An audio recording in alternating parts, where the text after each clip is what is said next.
this is the side terminal. You will see the diagram in your notes. Now, most of the functionality here has to do with setting these cameras up for studio-based recordings, where they're generally in a multicam setup, which we've already discussed.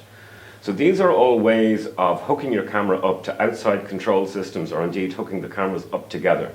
And because we won't be doing studio-based recordings in terms of multicam setups, none of these functionalities are going to be important to us. You can read in your notes what the purpose of them are, but they're ways of syncing audio and time lock and video, etc., with other systems. The only button that's relevant to us here is this Y video button on the top. And that's simply because if you wish to use the monitor in the studio, this is where the BNC cable, which you've been introduced to, is plugged in. You pop the BNC cable in here. Once it slots into place, turn it to the right, and then you will see whatever the camera is pointing at on the monitor in the studio. Other than that, there are no buttons here that need to concern us right now, with one tiny exception. If you look at the notes, this little button here, 14, is the shoulder pad slide button. There's a shoulder pad here listed as number 15 in your notes. What this basically means is when we press this in, you have a movability of about 2 inches on this shoulder pad. So if you're putting your camera on your shoulder, then basically you can adjust the positioning of it by pressing this button in. On to page 6 of your notes, in the top section you will see refers to the SD slots, which is where we can put our cards. There's 5 numbered points here. Number 1 is card slot A status indicator. This is the A light here. You can see currently it's in green mode because there's a card inserted in here. Number 2 is the card slot selection button. Slot select is what's written above it. It simply means that you have the option as a camera operator to put one card into slot A, one card into slot B. And let's say for argument's sake you decide to record all your interviews on card A and all your cutaways on card B. That means that with 2 cards in, you press slot select until the green light lights up in A, you record your interview, you then press the slot select to select slot B, the green light will light up on slot B, and you can record your cutaways, and back and forth, so that when you give your editor the 2 cards, he or she knows that one is full of interviews or vox pops and the other is full of cutaway material. Number 3 is just the SDHC card cover. This is literally just the protective covers on the cards. Number 4, the slot B indicator. And number 5, the SDHC card cover open close knobs. So you can see open above slot A and open above slot B, and that just allows you to open, insert a card, and close. The next column on page 6 of your notes is Key Functions 5, and this looks at the zoom lens. The lens that we have attached at the moment is a standard TV lens. You can buy a variety of different lenses, but this is the one that we're working with, this Canon BC-TV zoom lens. We're going to work from the front back in terms of what these various rings do and what their functionality is. So first up we have the focus ring. Basically, as we've already discussed, in order to get your shot clearly in focus, you use the focus ring. You have large play here, as you can see, and depending on where the focus ring is positioned, you'll be able to make sure that you have precise focus on your shot. This is generally controlled, if you want to be extra careful, by pressing our focus assist button, which we've already discussed. The focus assist button will turn the little monitor here black and white. So when I press focus assist, we go black and white on this, and anything that becomes this blue bottle blue in this focus assist is sharply in focus. So you judge that by basically adjusting our focus wheel, and as I say, anything that becomes sharp blue or has a blue outline on it is what is clearly in focus. So this is essential. It's your primary focus ring for making sure that your shots are clear, that your subjects in the shots are well focused and not blurred. The next ring behind it is called the zoom lever ring, ring number 2. You'll recognize this because it has the large stick wheel poking out of it. So what does the zoom lever ring do? Well, to operate this zoom manually with this lever, you have to turn on switch number 13 in this column and set it to manual. You will find switch number 13 located underneath the actual body of the camera lens itself. It's a large switch here, and it's clearly marked servo or manual. When you're in servo mode, your zoom lens itself will, by pressing T or W, control the zoom in and out. W for wide shot, T for tight shot. However, it's limited in terms of the speed that it can operate at. So, we have an option of switching switch number 13 here to manual. And when we go to manual, if we go back to our zoom ring here, I can now control the speed of my zoom by moving this little stick up and down as fast or as slow as I like. So it gives me total manual control over the speed at which my zoom works at. The important thing to remember is that with manual selected on switch 13, when we go back to our WT button here, it won't work because you're in manual mode. So to get this to work, you need to push up again, switch back to servo mode, and now the TW will work. But the downside of that is that you cannot force the little stick when you're in servo mode. If we try and move that, we just break the lens. We cannot adjust that when we're in servo mode. You've got to flick switch 13 to manual to be able to do manual zooming in and out. So the WT means that W will bring you to your widest possible shot, T will bring you to your tightest possible shot. You can see I'm zooming right in there. So you're just watching this on the LCD screen, widest shot, tightest shot. But as I've said, you're limited in the speed that we'll work at. Whereas if we flick switch number 13 from servo to manual mode, that basically means we can use the little stick on the zoom lens, and that enables me to zoom in and out on whatever speed I wish to zoom in and out on. Number 3, next ring behind this is the iris ring.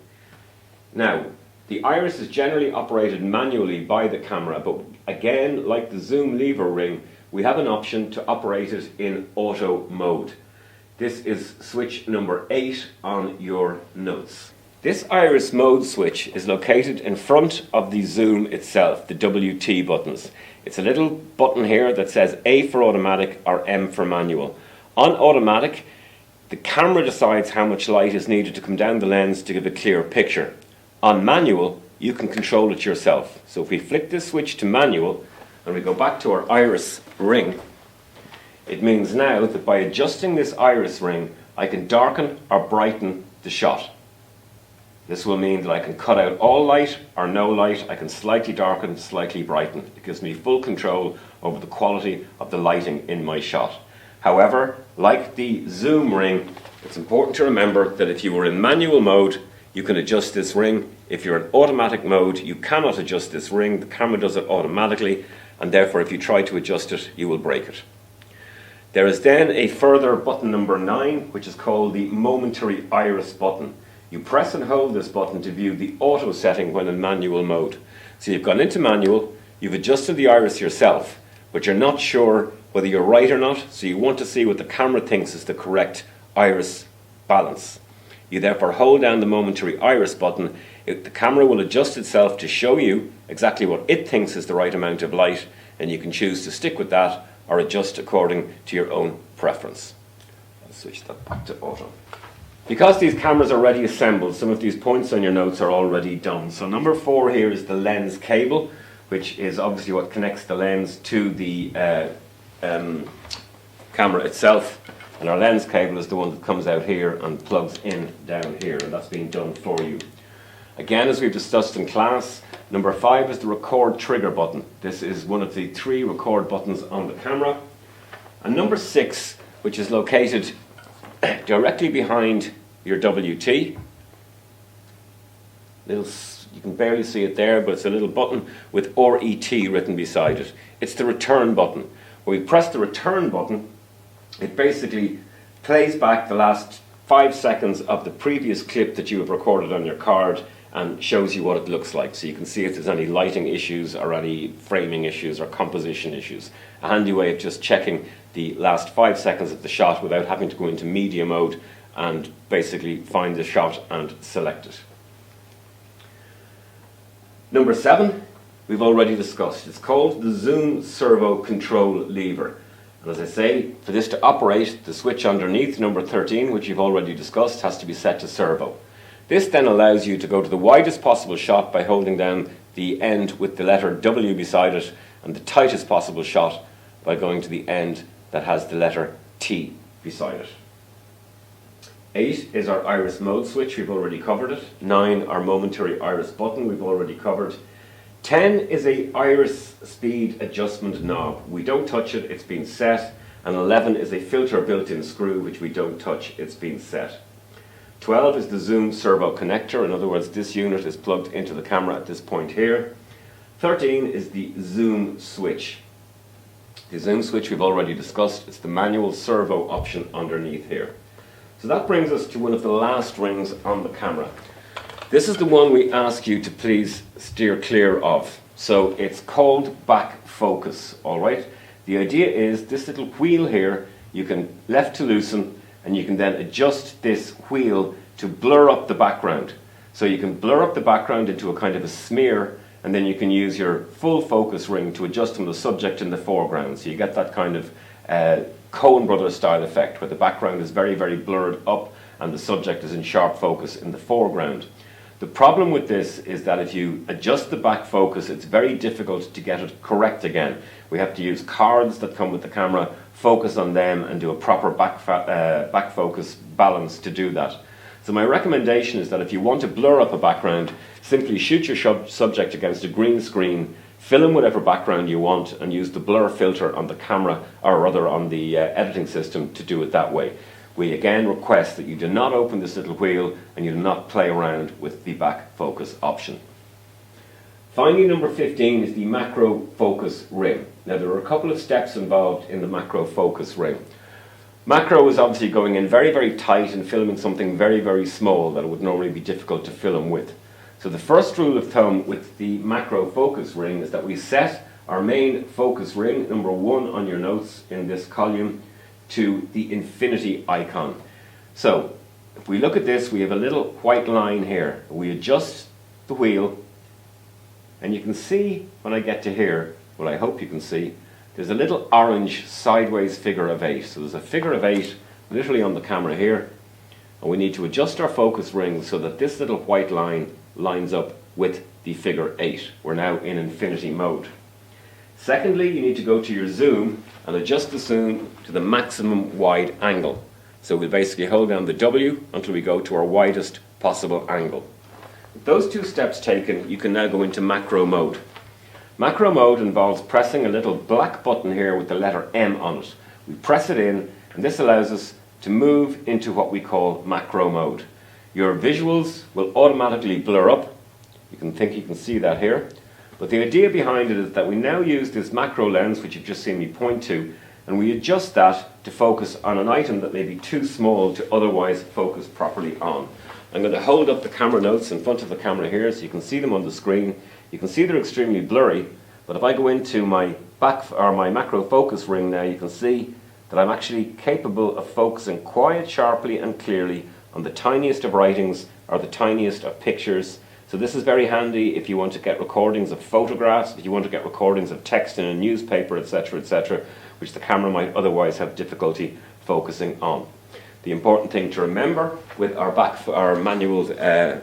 macro focus here is that when you are done, everything will be blurred. So in order to unblur, you need to pull this back anti-clockwise, the button will pop out and the camera will then go back into proper focus. Finally, I want to draw your attention again to what we've previously discussed, which is the status button. The status button dictates what graphics are displayed on your LCD screen and on your viewfinder, should you be looking through the viewfinder. At the moment, you can see we've got a miniature little representation of our sound bars bouncing up and down, information about our card and our record mode, the format we're shooting in, the time code which you saw me set earlier, and information on our white balance. By pressing the status button, you can see I now get further information relating to the zebra settings, relating to the format settings, the media settings, etc. Press it again, you can see there's information relating to the full auto white setting. You can change the uses of your user buttons, which we've already discussed. You can change skin spots, AE level, etc. We ask you not really to mess around with these because we have them set to the way we need them to be set. We'll ask you when you're lining up your shot to press the status until you reach this point where there's no graphic superimposition on the screen, bar this little standby and record. You line up your shot, you compose it, but before you record, keep pressing status until we go back to the one that has the little bouncing channel 1 and channel 2 down here. The The reason for this is that should you have something like the full auto shooting button on, which you've already discussed, you will see when I turn it on, the letters FAS appear here. Should you have accidentally turned one of your gain switches on, 18 dB will appear here. So in other words, by being in this mode, you can see if something is on that shouldn't be on that may affect the quality of your shot. There's detail in your notes on page 7 on exactly what each of the 5 available status settings will do, and you can basically practice with them yourself.